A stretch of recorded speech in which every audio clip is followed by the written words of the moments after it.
Now to the big business of shoplifting. It's not just a problem for the stores, it's affecting you too. Tonight we're undercover as police prepare to bring down one highly organized shoplifting ring and the woman they believe could be the key to it all. Here's ABC's Matt Gutman. It is a $13 billion epidemic. Shoplifters across America are costing close to $35 million a day to retailers, and the numbers keep growing.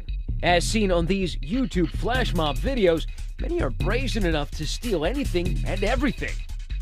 But while shoplifting out in the open is one way to do it, down in Polk County, Florida, there's a much more sophisticated method.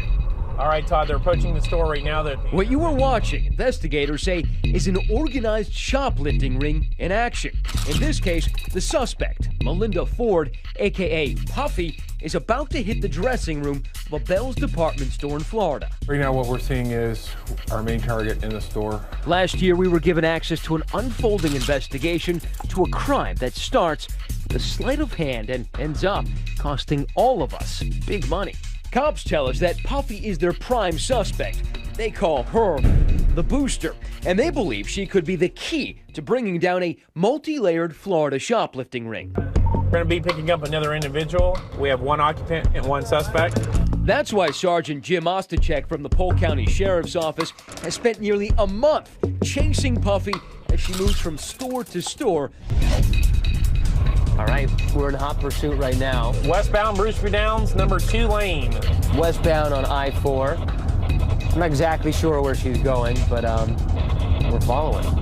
Over the last 3 years, shoplifting has become a growing national problem.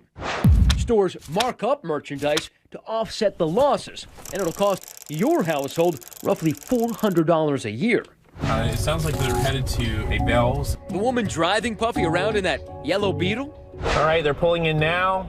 They call her Pee-wee, and we're blurring her face because she's actually a police informant. Pee-wee has told the cops that Puffy's M.O. is to enter the fitting room with 2 of everything. And then, once inside, conceal one of each item under her street clothes. Oh, he's exiting the store. Pee-wee tells the cops that Puffy then hands the items over to a network of men and women she pays to return the goods to the store.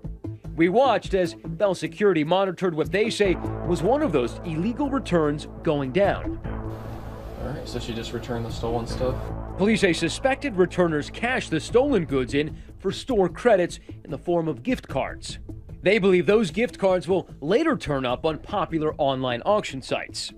Seems like the gift cards are pretty much money, right? Yes, those are kind of like, it's gold. After weeks of following Puffy in and out of stores along a 90-mile stretch from Orlando all the way to Tampa, Sarge and his team are finally ready to arrest her. Investigators say if they can flip Puffy, they're betting they can round up the returners, the fencers, and bring down the whole booster ring. Bell's security team is in place. Both subjects have entered the store. They're inside the store, monitoring Puffy and the police informant Pee-wee on surveillance cameras, and radioing their movements to officers outside waiting in the parking lot. Subjects are now exiting the store. An unmarked police car is waiting. Both subjects have entered the vehicle. Vehicle is moving. As they exit the parking lot, the police pull up right behind them. Pee-wee, who's been wearing a wire for weeks now, fakes being terrified. They coming. They're pulling me.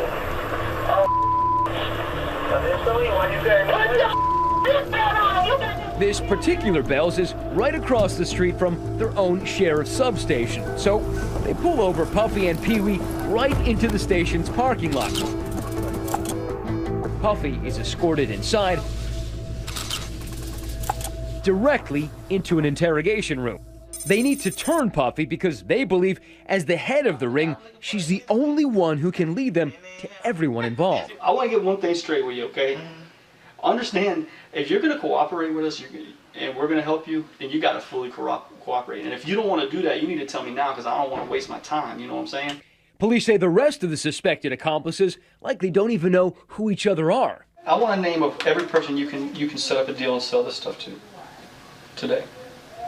After a few hours confronting her, police say Puffy finally seems to crack. These guys have basically flipped Puffy, and they've managed to get her to call everybody in her virtual Rolodex, and she's going to go to them one by one, talk to them, try to sell them something, and these guys are going to bust all of them eventually.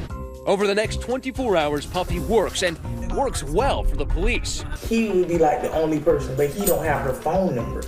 Methodically helping them set up and then round up her alleged accomplices. And as she sets off to bust them, she seems surprised that what she's been doing is considered a serious crime.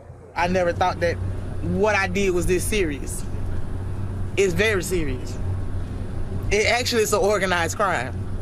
Puffy, who will later receive a 2-year prison term plus 10 years of probation, gets to work, helping to round up a dozen suspected returners. We're picking up one of the other suspects right now. She's got a black shirt on, red pants. That's coming right towards me.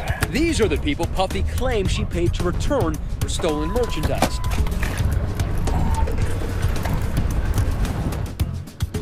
Police say they have evidence that 33-year-old Erica is also one of them. Hey, Paul, we're almost to you. Right there. She would later plead guilty and was given 24 months of probation. I don't want him in my face with these cameras. Act like I'm a stone cold criminal. Police say Erica only made about $5 or $10 for each return. Let's do it. Next, the suspected fencers. They're the people who Puffy tells us buy those gift cards from her for about 50 cents on the dollar. What'd I do? You got a warrant for your arrest. Police say one of Puffy's fencers also sells her boosted merchandise at a neighborhood store. So they send her in with dresses they've secretly marked. I've been stealing all damn day. I'm gonna go back to the store. Police have coached Puffy to tell Ray, a.k.a. Bubba, that the items are stolen. 6 address. All right, baby, I ain't gonna argue with you. It's stolen. Ain't no overhead over it for me. The next day, the police raid this store. Full County Sheriff's Office search warrant. And find most of that merchandise up for sale. I didn't know it was stolen and that. I want you to remember something, okay? Yeah. And I want you to keep in mind that your store is video and audio recorded. Yeah. Once she told me whatever, I already know what's going on, so they got to be responsible for my actions. Yes, sir. That's it. He was later convicted of dealing in stolen property and sentenced to 36 months in prison. At any time, did you have any idea at all that we were following you or anything like that? Nope. Never in a million years. In the 3 weeks we followed them, the Polk County Sheriff's Office arrested Puffy and 16 of her suspected associates and were able to stop what they say is one of the largest organized retail crime rings operating in Central Florida. For Nightline, I'm Matt Gutman in Lakeland, Florida.